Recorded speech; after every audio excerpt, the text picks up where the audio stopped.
Hello, beautiful, amazing, fantastic world, and you, amazing, wonderful individual, you unique personality, you. Today, I would like to speak a little about the human being's higher faculties. That means our imagination, our inspiration, and intuition. When we are inside our body, in our daytime consciousness, when we use our thoughts more or less as passive tools for perception. That means when you see a tree, you get a shadow image of a tree. When you see another human being, you get a shadow image of them, and so on. These are unmastered and not unfolded types of thinking. This is our standard human, where everything just automatically is processed in a sense. Our higher faculties come when you awaken your ego and you use your ego to think with, to feel with, and to do action with. So you are the pilot of this body that has so graciously been built for us, and we have built with them. And this requires imagination first. You need to have a certain painting of picturing within your thought process, not these dead shadow images and automatic playouts that comes within our head constantly. Imagination comes when you can sit still and choose a topic to contemplate, immersing yourself in it and make you feel certain ways, make you do certain actions, and make you fill yourself with healthy, loving, uplifting thoughts, emotions, and will impulses. The more you do this, the more standard, the more autonomous it becomes, the more effortless it becomes. Of course, when you master one thing, you are going on to the next. And even though you're going on to the next, you have that new thing with you within the new thing. So you always constantly grow in every aspect. So by you having awakened your ego, your personality, your center, and then awakened within you your interests, your will, the will impulses coming up from the earth, meeting from the cosmic thoughts that comes down into our emotions, and meeting in the middle here, in the heart, where the cosmic and the earthly melds together. By you mastering your thoughts, that is conscious first, then allow yourself to train and to immerse yourself in your type of thinking, in spiritual types of thinking, that first and foremost stimulates your intellect, your whole being. And you immerse yourself and feed yourself through your perception consciousness. When you are aware of something, you kind of eat it. It's hard, it's funny to explain, because when you enjoy something, you kind of eat it. So when you enjoy eating food, you eat spirit too, in a sense. It is just a picturing, of course. You consume, you assimilate. So the more you are consciously assimilating here and now what you would like to see within your future, what you would like to see in within humanity, what you wish to grow and build within yourself, requires steady effort, willpower, and consistency, practice. Everyone knows, and it is a common thing, that if you practice something long enough, you become good at it. It is, as I said, the same with our physical body, mental body, emotional body, and also our imagination, inspiration, and intuition. You see, when you, with imagination, you are actively within your thought creating pictures that might perceive certain areas of life. In your inspiration, you, in your picturing here up here, bring inspiring emotions. And through inspiring emotions, you go down and bring it to intuitive action. It is all an interplay. Just like we are breathing the air belongs on the outside first, Then we assimilate it in our body, making it an airy body within us, expelling some of it back. And it's the same with watery. We have both physical, a watery, a fluidic substance, and an airy substance, and a warm substance. Warm bodies. And these does not generate from our body alone. It is also something sublime. Spiritual beings that helps us build this body. So when you breathe in, you are interacting with your inner airy body. When you drink water, or you sing, or speak, or think, you affect your watery body. It becomes vibrations within your being. So the more good thoughts and more good language and concepts and spiritual beings and emotions you can give yourself, the more you feed yourself into your whole being with all your cell, your soul, your spirit, everything. It is what you focus on and what you feed yourself. And with that, that is why I give you imagination, inspiration, and intuition as a concept, you see. It is higher faculties than thinking alone, feeling alone, and willing alone. It is something higher again. Just like when we go to sleep, we go down into the lower worlds because it is unconscious or subconscious, where we are not fully aware of it. But you can lift that up to become fully aware of it. That is when it becomes imagination, inspiration, and intuition. It is not the easiest to explain this because it is faculties we haven't normally the language to describe, because we have, what is it called, tailored the language for describing outer nature and the corpse of this world, more or less. So we have to be creative in our picturing of what we mean. The whole thing is an active living, experiencing, and also activity within this world. And the more you become aware of the many different activities we are constantly doing, the more you are able to flow and be within your body as it operates from day to day life. You take care of yourself, your soul, your spirit. And when you do and become more and more personal with yourself, you become personal with others. And becoming personal with others, with any other human being, is how we bond. It's how we grow. It's how we lift each other up.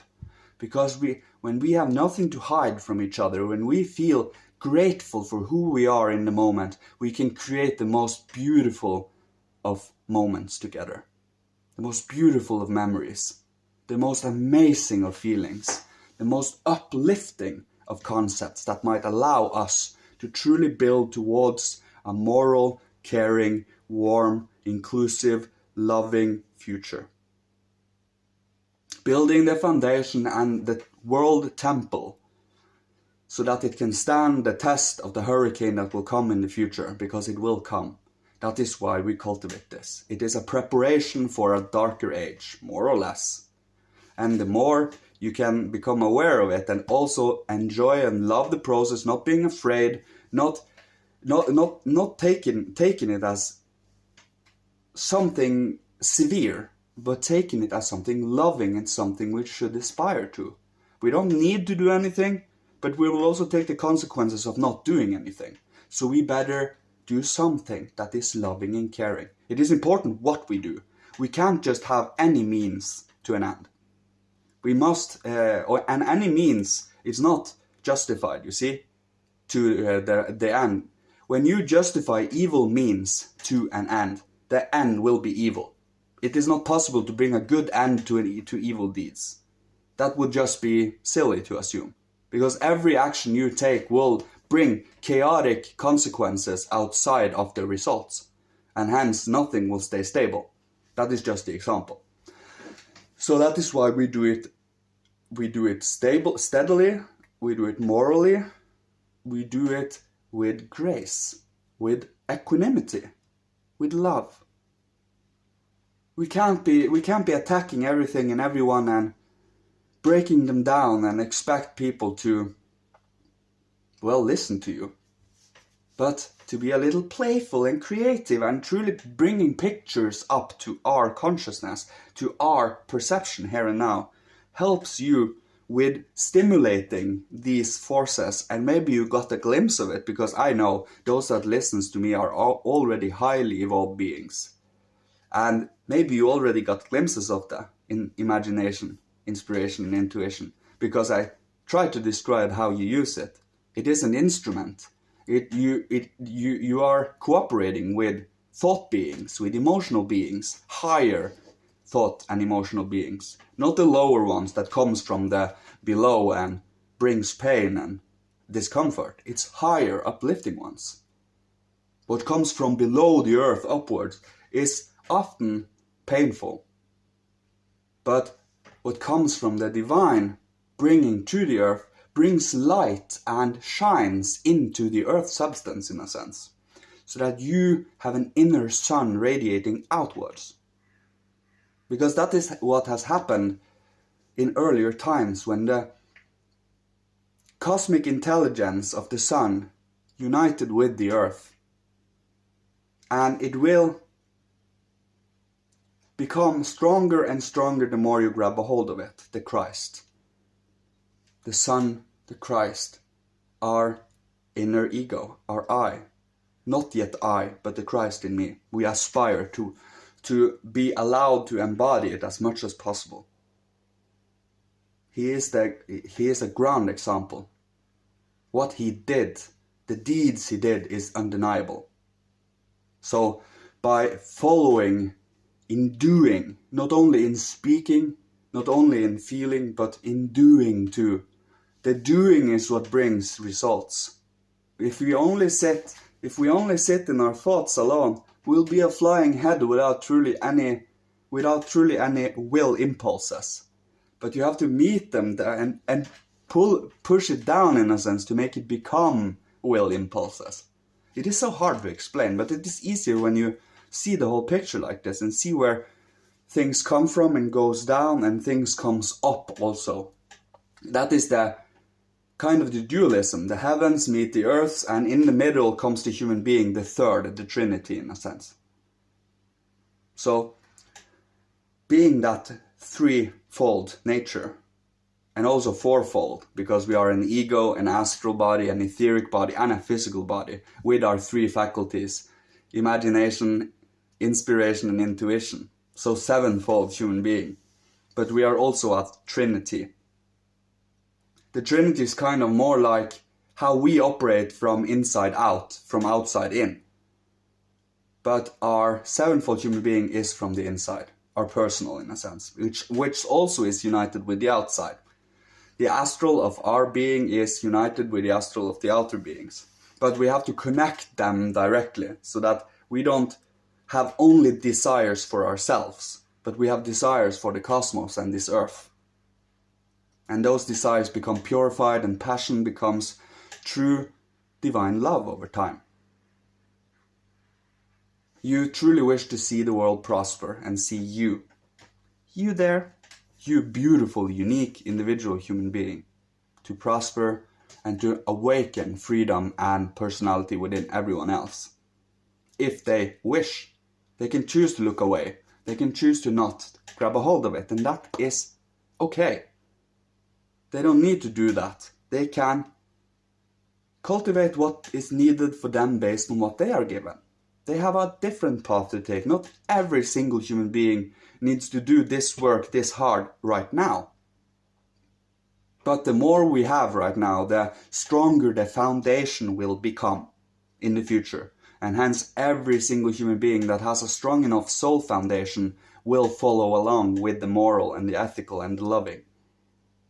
And then we have the other side, which we will not mention now, but we already have a glimpse of who they are. We feel compassion and love for them anyways. Once you feel hatred, once you feel dislike, and you want that away, you want to annihilate it that is when you start to destroy your inner self.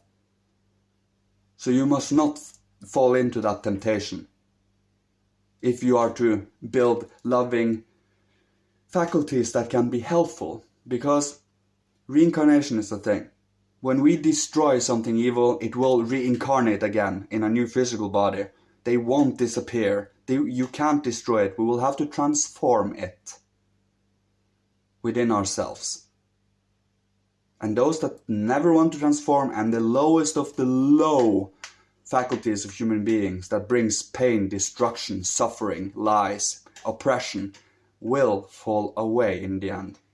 To the eighth sphere, to the corpse of the earth, when the earth finally again unites with the sun. And then there will be the eighth sphere, or hell, that will be its own satellite with its retarded beings, backward spirits. I'm sorry, I didn't mean to say that word, but its backward spirits will be stuck there until a new cosmic round has come, and we again will be sucked into a cosmic sleep, a pralaya. And then, I think it is pralaya, that is cosmic night. And then you come to Manvantara, cosmic day, when everything begins again, and everything have a new way and a new faculty, and you just begin the process anew in a different cycle, but it is more than the last cycle, because something more has popped up since then. Every round brings something new. And we are on the fourth round now, of what we can truly, be kind of aware of. We had the ancient Saturn, the ancient Sun, the ancient Moon, and now we are on Earth. And we are on our way to Jupiter, and then to Venus, and then to Vulcan, to the seven. And that is what we aspire to try to become aware of, what and where we are going. What our purpose might be, where we are to focus. Because we have a whole lot of distractions. Nothing wrong with it. We need breaks, we need some breathing here and there, but to not be distracted and lose ourselves away from home. Our inner being, shining outwards. I think this was everything. Thank you, everyone. Thank you for you being you magnificent, magnificent human. I love you. I truly love you.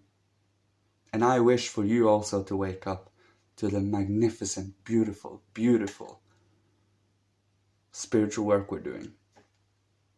Thank you so much. May you be guided, may you be blessed, may you be protected by the higher realms, Father, Holy Spirit, and Christ.